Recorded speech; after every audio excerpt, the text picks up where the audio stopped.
Hi friends, welcome back to my channel. కాళేశ్వరంలో జరగబోనున్న సరస్వతి నది పుష్కరాల గురించి చెప్పబోతున్నాను. సరస్వతి పుష్కరం అనేది సరస్వతి నదికి జరగబోయే పండుగ.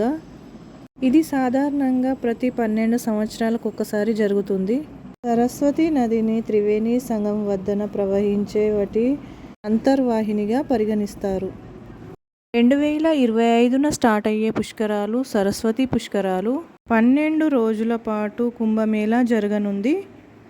తేదీ వచ్చేసి 15/5/2025 నుండి 26/5/2025 వరకు జరగబోనున్న సరస్వతి పుష్కరాలలో మీరు పాల్గొనాలని కోరుకుంటూ, తెలంగాణ మహారాష్ట్ర సరిహద్దుల్లో ఉన్న ఈ కాళేశ్వర ముక్తేశ్వర స్వామి దేవాలయానికి వెళ్ళండి. శివుడు యముడు అయిన ఆ 2 లింగాలని దర్శించుకోండి. ఈశ్వరుడు మరియు సరస్వతీదేవి ఆశీర్వాదాలు పొందండి. అందరూ వచ్చేయండి. ఈ మహాకుంభమేళాలో స్నానం చేసి ఆ సరస్వతీదేవి ఆశీర్వాదాలు పొందండి.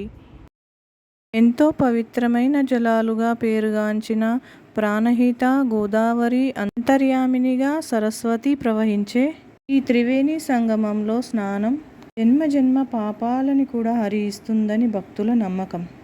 ఒకవైపు ప్రాణహిత, ఇంకోవైపు గోదావరి అంతర్వాహినిగా సరస్వతి ప్రవహించే ఈ త్రివేణి సంగమం ఎంతో విశిష్టతని కలిగి ఉంది.